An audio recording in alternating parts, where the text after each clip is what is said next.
Guys, welcome back to my channel Poramorshi daily blog. সবাই কেমন আছে? আশা করি সবাই ভালো আছো। আজকে তো হোলির অনেক অনেক শুভেচ্ছা জানাই তোমাদেরকে।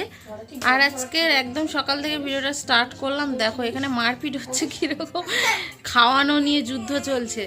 সকালবেলা একদম ছাতু মুড়ি খেতে দিয়েছি, এই একটা এখানে আর একটা হচ্ছে এখানে নিচে, এই যে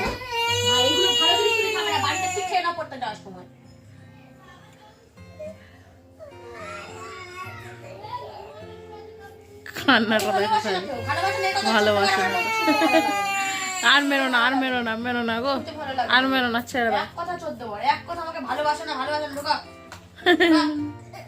আমরা এখন বাজারে যাচ্ছি, আর আমাদের রাস্তার সাইডগুলো খুলে এমন অবস্থা হয়েছে, বর্ষা হলেই পুরো কাদা হয়ে যাবে।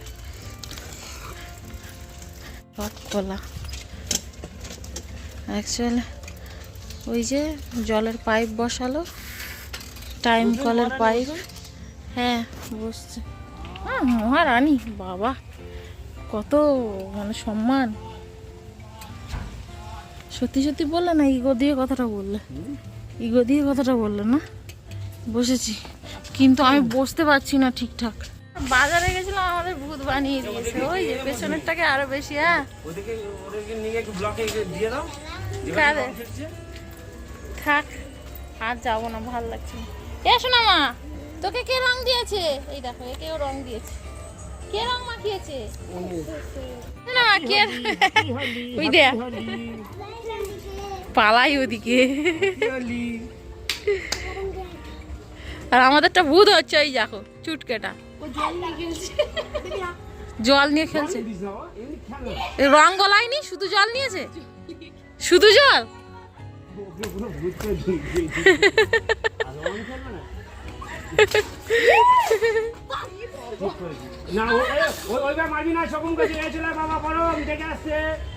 এখন আমি বানাচ্ছি ভাং।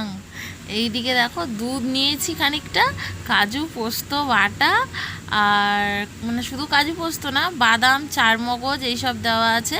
আর বরমশাই তো উপর থেকে ঝুমঝুমিদের কাছ থেকে নিয়ে এসছে ঠান্ডা জল, আবার বরফ খুব একটা বেশি একটা পায়নি, একটুখানি অল্প পেয়েছে। আর ঠান্ডা জল দিলে তো পাতলা হয়ে যাবে।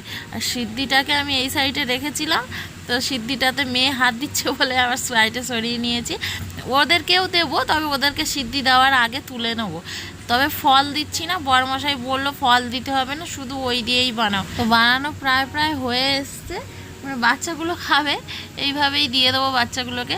একটু ঠান্ডা হয়েছে, খুব একটা বেশি বরফ দিইনি তো, তাই খুব একটা বেশি ঠান্ডা হয়নি। এগুলো চিল ঠান্ডা হলে যেন বেশি খেতে ভালো লাগে। সিদ্ধিও আমি পরিমাণে কম দিচ্ছি, জানি না কোনোদিনও খাইনি আগে আর কোনোদিনও বানাইনি, মানে খেলে কি প্রবলেম হবে না হবে তা তো জানি না, একটু ভয়ও লাগছে, তো সেই জন্যই কম করেই দেওয়া ভালো। ছেলেকে আর মেয়েকে শুধু দুধ কাজু কিশমিশ এইসবের পেস্ট, মোটামুটি এর মিশ্রণটাই দেওয়া হয়েছে। ওরা তো খেতে শুরু করে দিয়েছে, আর আমরাও গ্লাসে করে করে নিয়ে নিয়েছিলাম, খেয়েছিলাম পরে, সেটা আর ভিডিও করা হয়নি। তবে কি একটুও নেশা হয়নি, এই প্রথমবার তো এক্সপিরিয়েন্স নেই, তবুও এক্সপিরিয়েন্স ছাড়া মানে একদম ভয় লাগছিল। যাই হোক খেয়েছি, প্রোটিনটা তো শরীরে গেছে, আবার কি।